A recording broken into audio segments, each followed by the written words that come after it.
The room was tense. Cameras flashed, microphones poised to catch every word.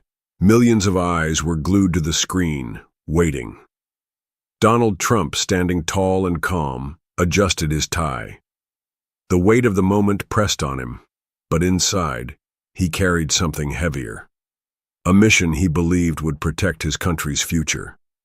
Then his voice cut through the silence. We are launching a new census, one that excludes undocumented immigrants from our population count. The words hit like a thunderclap. Whispers filled the room. Some nodded, hopeful. Others gasped, shocked by the boldness. This wasn't just politics. It was a battle for fairness, for the people who legally called this country home. Trump's eyes scanned the crowd, knowing this announcement would shake the very foundation of the nation. But there was more. This wasn't just about numbers. It was about justice, about respect. For millions who struggled every day to live and work honestly, the census was their voice.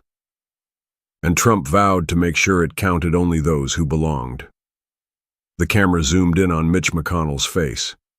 His expression darkened. The showdown was about to begin. Mitch McConnell was not one to be rushed. As the room's tension grew, he leaned forward, his voice calm but firm. Donald, this move, it's dangerous. Excluding people from the census? It's a political firestorm waiting to explode. Trump met his gaze steadily. Mitch, I understand the risks, but fairness is on our side. We can't let the rules be broken. This is about protecting honest citizens and our resources. McConnell sighed, frustration tightening his jaw. You don't see it, do you? This will backfire politically. The media will spin it. Our opponents will use it to divide the country further. Trump's face didn't waver. Sometimes leadership means making tough decisions. I won't back down when it's about what's right. Behind closed doors, Mitch's mind raced. He knew the risks, but something about Trump's conviction unsettled him. Could this plan really work? Or was it a gamble too dangerous to take? The room buzzed with uncertainty, but Trump's calm confidence cast a shadow over every doubt. News of the census plan spread like wildfire. On TV, on social media, in every home, the debate raged. Some cheered Trump's boldness. They saw a leader standing for fairness, someone who refused to let illegal actions distort the country's future. For them, this was a fight for dignity, for those who played by the rules. Others cried out in fear. Families worried about being counted or not. Communities felt the weight of uncertainty. What would happen to their schools, hospitals, and jobs if numbers changed? The stakes felt deeply personal. Mitch watched the growing storm with unease. Calls flooded his phone, allies urging him to act. They feared Trump's plan could tear the party apart. But Trump remained steady, receiving messages of thanks from citizens who felt invisible before. Their stories moved him deeply. Tales of hard work, dreams, and sacrifice. This was no longer just politics. It was a story of people, their hopes, fears, and futures hanging in the balance. And the battle was only just beginning. In the quiet moments after the announcement, Donald Trump sat alone, staring at the framed photo of his family on the desk. The weight of responsibility pressed down harder than ever. This wasn't about politics to him. It was about protecting the country he loved and honoring those who worked hard every single day. But doubts lingered, whispered by the voices inside his head. Would the plan truly succeed? Could the country unite behind this difficult decision? The tension wasn't just outside the room. It gnawed at him from within. Mitch McConnell, meanwhile, paced the hallway outside the press room. His advisors crowded around, warning him the backlash would be swift and severe. You must stop this, they urged. But Mitch felt torn. There was respect for Trump's strength, a resolve he rarely saw elsewhere. The night grew darker, and so did the uncertainty. Yet both men knew this moment would define not just their political futures, but the fate of millions across the nation. The storm was brewing, but no one could yet predict its full fury. The next day, Trump visited a community center in a small town that had felt overlooked for years.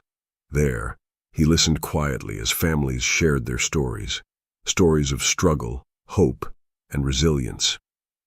Mothers spoke of juggling multiple jobs to feed their children. Fathers told of sacrifices made to give their kids a better future. As he heard each heartfelt tale, Trump's eyes softened.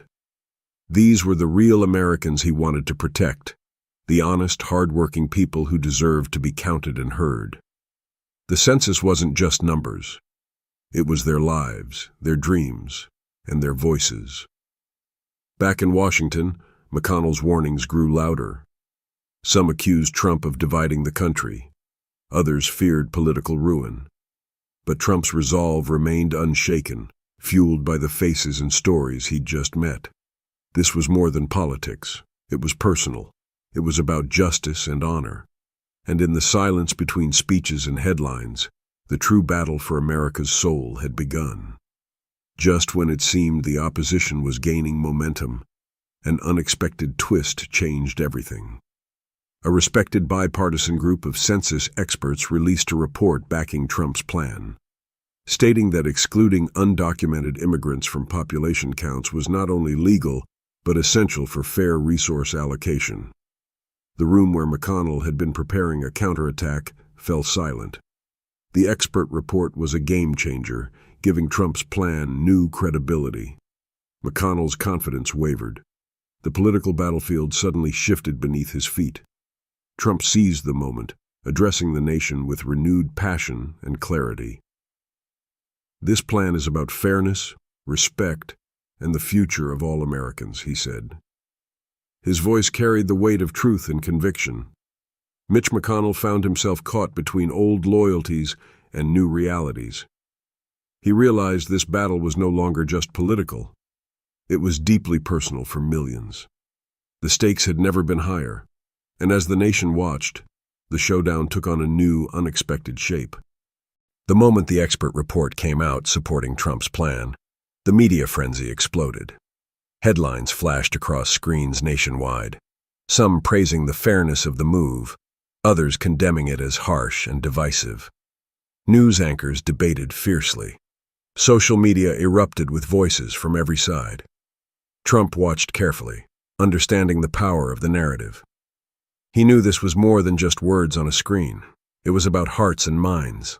The families he'd met, the stories he'd heard, needed a champion, and he was determined to be that champion.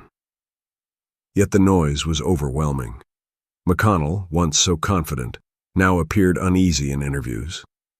He tried to steer the conversation, but the tide was shifting fast. People were asking tough questions. Could fairness and justice truly coexist in a debate so raw and emotional? In the quiet of the night, Trump prayed silently, not for victory, but for understanding, for a country torn by division to find common ground. He believed in hope, in people's ability to see beyond politics and into each other's hearts. This was the true test of leadership. Amid the chaos, voices of real families began to rise. One mother, tearful but strong, spoke about her son, born here, hard-working, always paying taxes. She feared that if undocumented neighbors were counted, her family's resources would shrink. Another father shared how his small business struggled to compete fairly. Trump listened to these stories on television and in letters. He carried their faces in his heart, fueling his determination. This wasn't just policy. It was about fairness for those who built this country day by day. But the emotional stories cut both ways. Some families worried their loved ones would be erased from the census, feeling invisible and afraid. Trump understood their pain, which made his mission even more complex. Mitch McConnell, watching these human stories unfold, realized politics alone couldn't explain the truth. There was real pain, real hope on both sides. The census battle was no longer numbers on paper. It was lives intertwined, hopes fragile, yet fierce. And somewhere deep inside, Mitch wondered if opposing Trump was the right choice after all. Behind closed doors, Trump and McConnell met for the first time since the announcement. The room was quiet except for the faint ticking of a clock. Eyes met. No hostility, just the weight of shared history and deep uncertainty. Mitch broke the silence. "Donald, I never imagined this would get this complicated. You're standing on something bigger than politics." Trump nodded slowly, voice steady but soft. "This is about the country I love. About fairness, justice, and respect for those who follow the rules." They talked long into the night, sharing fears, hopes, and frustrations. Trump spoke of the families he'd met, the silent struggles no one saw. Mitch revealed his own doubts and the pressure he felt from allies. In that room, the powerful men saw each other not as rivals but as guardians of a fragile nation. The battle wasn't over, but something had shifted. A new understanding was born in the silence, and the nation waited, breath held, for what came next. As news of the private meeting leaked, the pressure on both Trump and Mitch escalated. Supporters and critics alike scrutinized every word, every glance. Trump's phone buzzed constantly with messages of hope and warnings. People believed in his plan, but fear lurked beneath the surface. Mitch faced fierce criticism from some party members, who called his hesitation weakness. Yet he couldn't shake the heavy feeling in his chest. The census wasn't just a political tool, it affected real families, children, and futures. How could he oppose something rooted in fairness? The media painted the scene as a battle of titans, but behind the headlines was something deeper. Two men wrestling with their consciences, trying to do right in a storm of chaos. Trump's determination never faltered. Late at night, he reread letters from ordinary citizens who felt invisible, whose voices had been drowned out for too long. Their pain gave him strength. This wasn't about politics for him. It was about justice. And as the country held its breath, the next move would change everything. Unexpectedly, voices from unlikely places began to support Trump's census plan. Local leaders, community organizers, and even some Democrats started speaking about the need for fairness in resource distribution. These allies shared stories similar to those Trump had heard.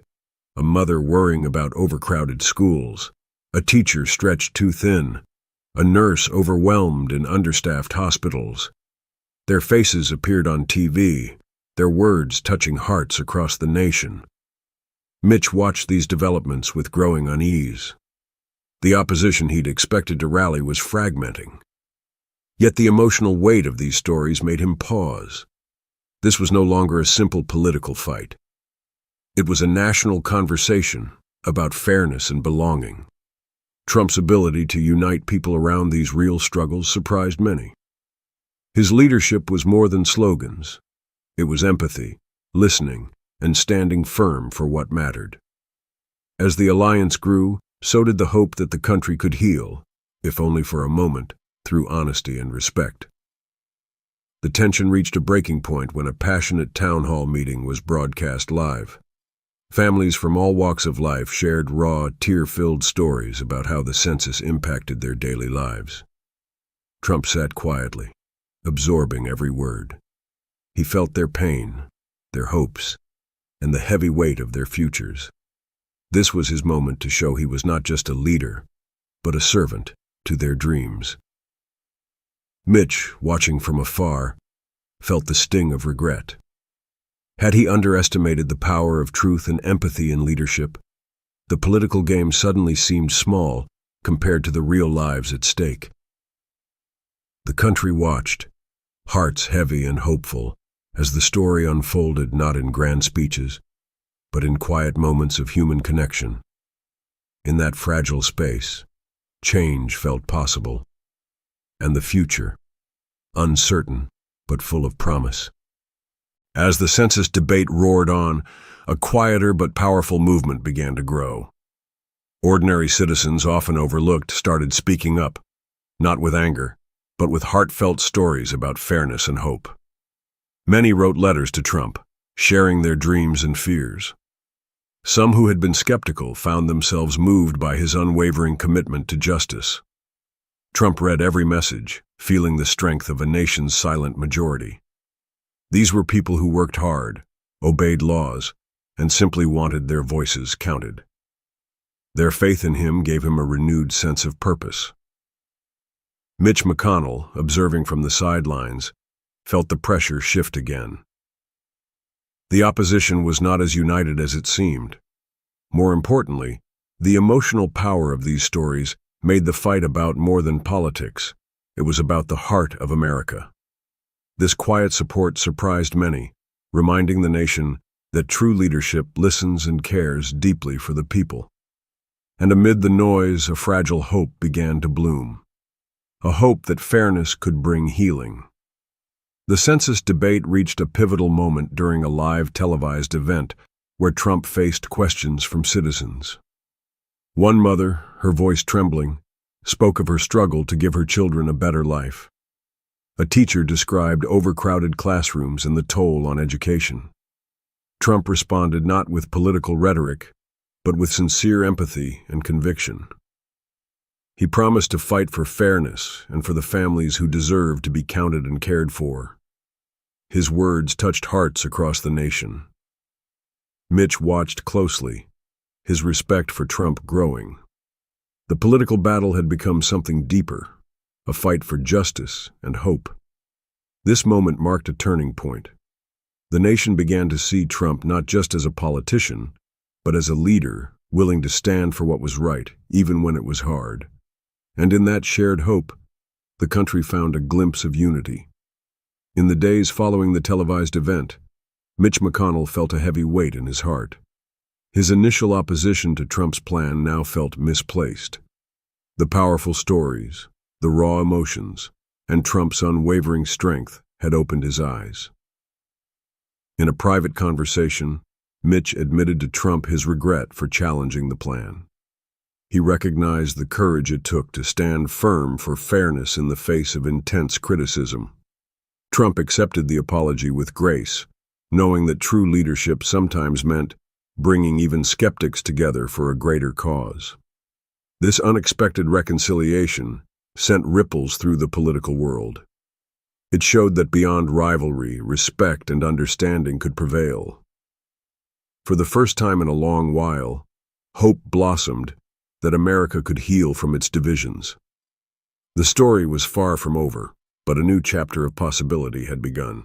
The day of the congressional vote arrived. The air inside the Capitol was thick with tension. Reporters packed the hallways, their cameras ready to capture history. Outside, citizens from every corner of America gathered, some in support, some in protest, but all united in the belief that this moment mattered. Trump walked into the chamber with calm determination. He wasn't there to win for himself. He was there for the families who had written to him, for the children who needed fair schools, for the communities desperate for resources. Mitch McConnell stood a few rows away, his eyes locking with Trump's. In that glance, there was no rivalry, only mutual respect. Mitch knew what he had to do. When his turn came, Mitch's voice was steady. "I vote in favor." Gasps filled the chamber. The tide shifted instantly. One by one, others followed. The plan passed. The chamber erupted, not in chaos, but in applause. Trump closed his eyes for a brief second, letting the weight of victory sink in. It wasn't his win. It was the people's. The announcement spread like wildfire. Across the country, celebrations broke out. In small towns and big cities, people hugged, cried, and held each other tightly. Families who had long felt invisible now believed they finally had a voice. Trump walked out of the Capitol and into a crowd waiting for him. A grandmother with trembling hands clutched his arm, tears rolling down her cheeks. "Thank you," she whispered. "You made sure we count." He smiled warmly, and placed his hand over hers. "You've always counted. The world just needed to see it." Even those who had opposed the plan were moved by the sincerity of the moment. It wasn't about winning an argument. It was about making sure every honest, law-abiding citizen felt seen and valued. For Trump, the cheers weren't for him. They were for every hard-working American who had been fighting quietly for fairness. And in that moment, something rare happened in politics: unity. Weeks later, the census was underway. Data poured in, showing more accurate and fair resource distribution than in years past. Schools received funding they desperately needed. Hospitals in underserved areas began hiring more staff. The change was tangible, real, and life-changing. Mitch McConnell publicly admitted his earlier opposition had been wrong. "Sometimes," he said in a press conference, "leadership is about listening, and Donald listened better than anyone." Trump didn't dwell on praise. He traveled from city to city, thanking the people for believing in fairness. At each stop, he was met with grateful faces and tearful embraces. This wasn't just a political victory. It was a human one. America had taken a step toward healing. And as the sun set on a hopeful day, Trump stood on a small-town stage and said, "We are stronger when we see each other, respect each other, and fight for each other." Now, my friends, if this story touched you, if it made you feel the power of fairness and unity, I ask you, join our mission. Subscribe, like, and comment below. Share your own story, because your voice matters. And together, we'll keep building a better tomorrow. I